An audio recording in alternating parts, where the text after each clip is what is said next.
Time is an interesting thing, especially when it comes to stories. Given the proper amount of time, you can love almost any character. Given too much time, you can start to hate them too.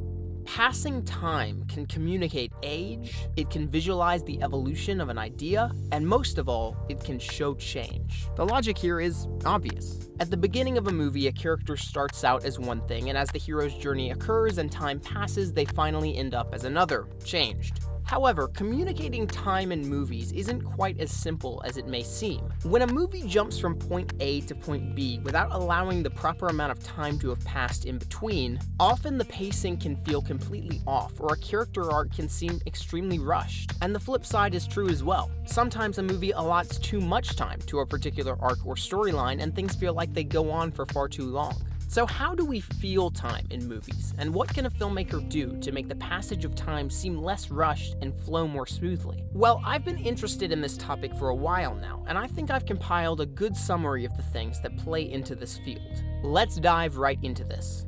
To start with, one thing that's important to have if you want to communicate the passing of time in movies is an anchor point to keep your eye on. Like a clock or sundial, these fixed points can often help viewers see how much time is passing on screen even if it's not obvious. They're like thermometers. They reflect the passage of time even if the things around them don't. One example of this would be the cannons in the Hunger Games. In the first Hunger Games film, we know that every night there will be cannon shots and a holographic message to announce the death of each tribute in the arena. The fact that we see this every night helps us to realize when time is passing. It's an anchor point. We know and feel exactly how many days are really passing in the film because we're visually shown when a day is over. That's a simple short-term example, a plot device that notifies us as each day passes. But what about long-term? What about movies that span over the course of months or even years? Well, there are numerous ways to do this, and movies like to play it out in many different forms. In the movie 10 Cloverfield Lane, we see a puzzle that's gradually being completed during the montage in the middle of the film, indicating that time is passing in the bunker. In the movie Brooklyn from 2015, Saoirse Ronan's clothing choices start out very dull and heavy, but as time progresses and she falls deeply in love with Tony, her clothing choices become more and more colorful and lightweight. One of my favorite anchor points in a movie is in Harry Potter and the Prisoner of Azkaban. In the film, we cut to the Whomping Willow, a tree on the Hogwarts grounds, several times throughout Harry's school year to indicate the changing of the seasons. It's autumn and the leaves are falling. It's winter and the tree is covered in snow. It's spring and it's green again. This is a smart plot device to use because while it's obviously a convenient way to show the changing of the seasons as the year goes by, it's also an intelligent setup for the third act of the film, in which the location of the Whomping Willow comes into prominence in the story. The idea of a fixed point that changes as the story progresses to show time passing is a very straightforward one. It's essentially a plot device. But what about the actual structure of a story and how to make sure that that doesn't seem rushed? Well, one thing that can help ease time along in a movie, I think at least, is a B-plot, which helps to chop up the main storyline and make it flow more fluently. A rushed movie can sometimes feel the way it does simply because it's too short. It needs to be extended or have more meat and substance added to the material.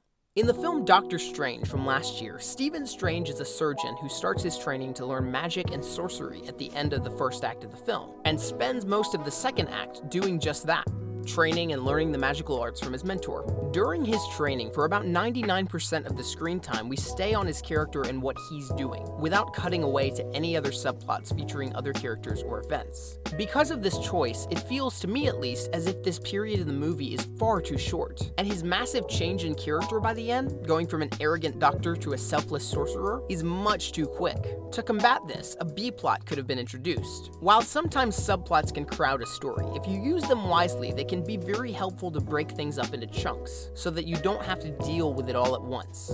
Take a look at The Empire Strikes Back.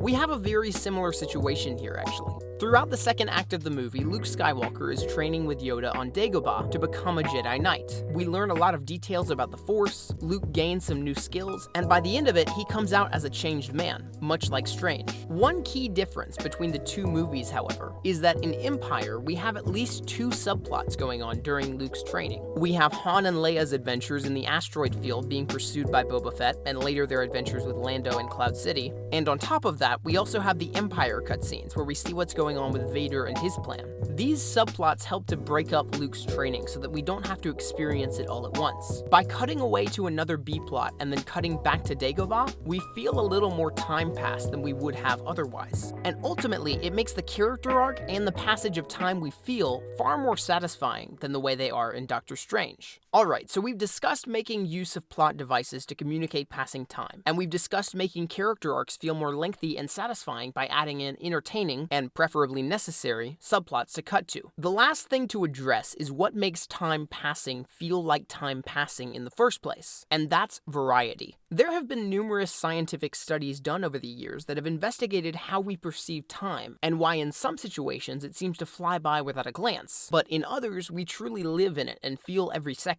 The thing that unifies most of these scientific studies, however, is this idea. When our brain is only treated to familiar and monotone information, aka the same information over and over again, it tends to learn to ignore it, for lack of a better word, allowing days of boring, repetitive business work to zip right past because it's all so familiar. It's more of the same. However, when our brain is taking in new information, when we're doing something unique or experiencing a fresh point of view, we tend to live in those moments far more fluently, and they tend to stick in our memory for a much longer time. When we're experiencing constant highs and lows in life, like a roller coaster, they both stay with us for much longer than a constant high or a constant low. Because no matter what happens, a constant anything will eventually just become habitual, and your brain will learn to tune it out and let time fly by. All this to say, I think the same concepts neurologically are true when it comes to watching movies. A movie that sticks with one tone for the duration of its own story may seem perfectly fine at first. But eventually, if the tone and feelings expressed in the story don't change or vary at all,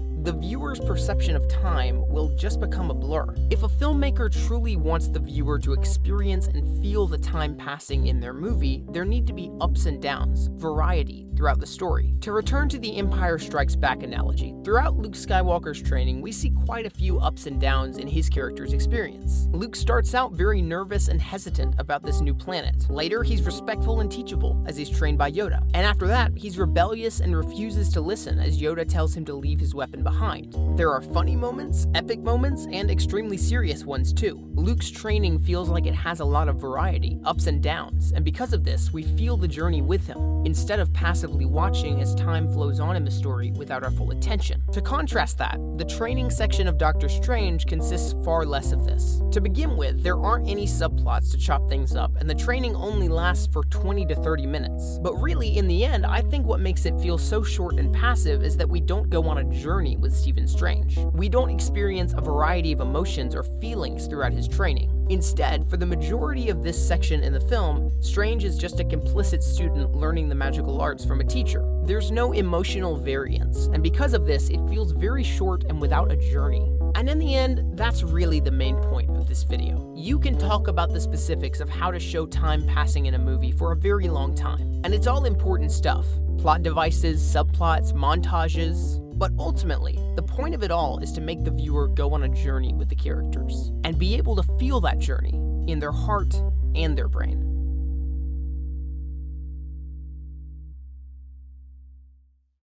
Next week, prepare for part 2 in my Passage of Time in Film series. In that video, we'll be talking about the role that cinematography plays in the passage of time in film. And the week after that, we'll have part 3, editing, so be sure to stick around.